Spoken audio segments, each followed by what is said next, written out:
अस्सलाम वालेकुम। मैं हूं अब्दुल और आप देख रहे हैं नॉलेज मीडिया। आखिरी 6 माह में हज़ारों किताबें इस टॉपिक पर लिखी जा चुकी हैं। पूरी दुनिया की यूनिवर्सिटीज़ इसके बारे में पढ़ा रही हैं। पिछले 30 सालों से साइंसदान इस पर तहकीक कर रहे हैं। अक़वाम मुत्तहिदा ने इसके लिए साल में एक दिन स्पेशल मुकर्रर कर रखा है। गूगल ने साबित किया है कि रोज़ाना लाखों लोग इसके बारे में सर्च करते हैं। और हकीकत में देखा जाए तो इंसान जब से पैदा हुआ है इसी की तलाश में लगा हुआ है कि आखिर खुश कैसे रहा जाए। अमेरिका दुनिया में पैसे, ताकत और टेक्नोलॉजी की लिहाज से नंबर 1 होने के बावजूद वर्ल्ड हैप्पीनेस रिपोर्ट के मुताबिक 17वें नंबर पर आता है। आज इस वीडियो में हम आपको कुछ ऐसी टिप्स के बारे में बताएंगे जिन पर अमल करके आपकी बड़ी से बड़ी परेशानी या मुश्किल छोटी से छोटी मुश्किल में तब्दील हो जाएगी।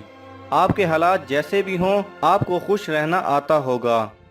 वीडियो में आगे बढ़ने से पहले आपसे इल्तमास है कि अगर आप हमें सपोर्ट करना चाहते हैं या मज़ीद ऐसी वीडियोस देखना चाहते हैं तो हमारे चैनल नॉलेज मीडिया को सब्सक्राइब कीजिए और साथ में बने बेल आइकन पर लाजमी क्लिक करें ताकि आपको हमारे हर नई आने वाली वीडियो का नोटिफिकेशन मिल सके।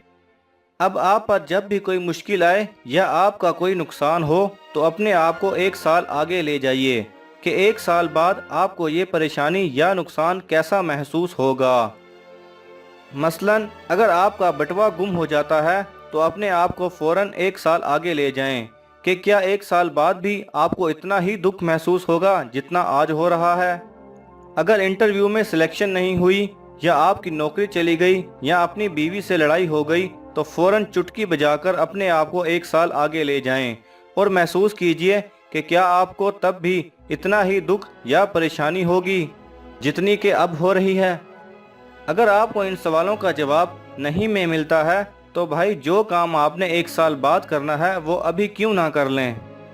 अपनी परेशानियों और मुश्किलों को अपने ऊपर इतना हावी मत होने दें कि वो आपके रास्ते का पत्थर बन जाएं और आपको अपनी मंजिल तक ही ना पहुंचने दें, क्योंकि माहिरीन नफ्सियात के मुताबिक जो शख्स खुश रहता है वही हार्ड वर्क करता है और जो हार्ड वर्क करता है वही कामयाब होता है। अगर आपको हमारी ये काविश पसंद आई तो लाइक के बटन पर क्लिक करें और सोशल मीडिया पर अपने दोस्तों से लाजमी शेयर करें ताकि वो भी इससे फ़ायदा उठा सकें और कमेंट्स बॉक्स में अपनी राय का इजहार देना मत भूलिए।